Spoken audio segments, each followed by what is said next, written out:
So I was in America and some people, they have a big problem with the word guru. It's a four-letter word. They don't mind the other four-letter words. This four-letter word is a guru. Why are you a guru? This is what a lady asked me. Why are you a guru? Oh.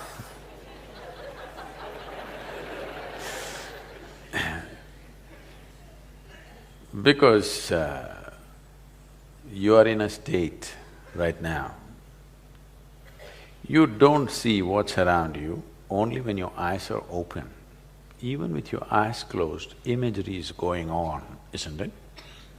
You must understand, the function of the eyelid is, if you close it, world is out. That's the purpose. Yes or no? The function of the eyelid is, see, the camera has a camera cap.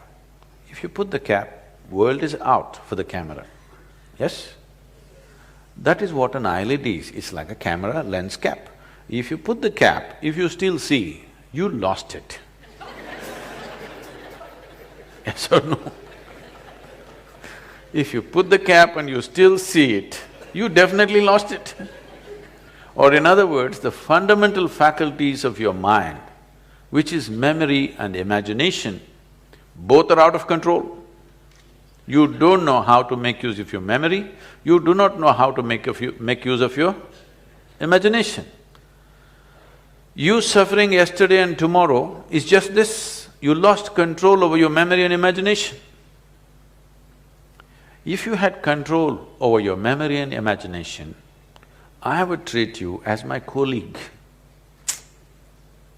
But now, you lost control over your memory and imagination, essentially means you should have been in an asylum. Because there is not enough infrastructure. Instead of being in a mental asylum, you're in Mumbai.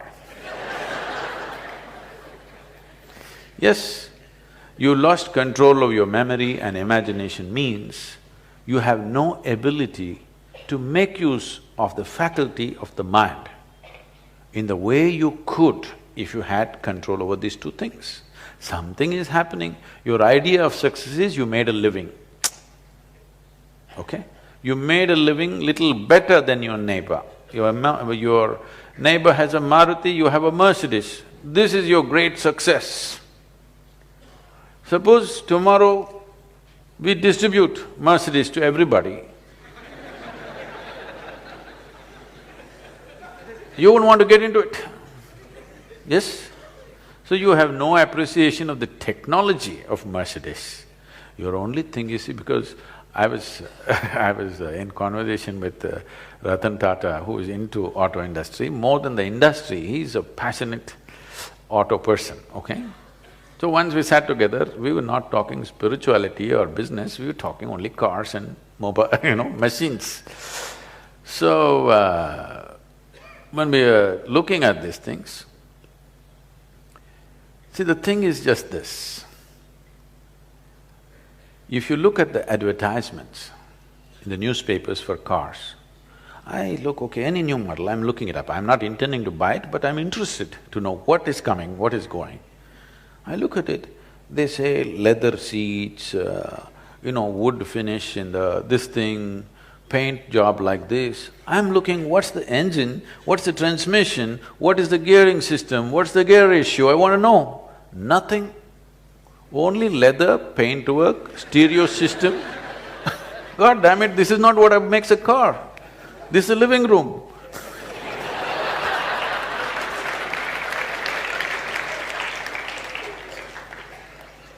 A car means what's the engine, what's its torque, what's its BHP, what is the transmission, what is the gearing, how does it behave, what does it do? No, it's about the paint work. Because the car is about how shiny it is and how it blinds your neighbor, unfortunately. So, because you made your life this way, that the quality of your life is determined by the opinion of your neighbor, whether the neighbor is next door or somewhere else. Somebody else somebody else's opinion determines the nature of your life because eyes open and eyes closed, you're still seeing the same world. You have to at least come earn this much in your life. If you put the lens caps, it should be over. Yes?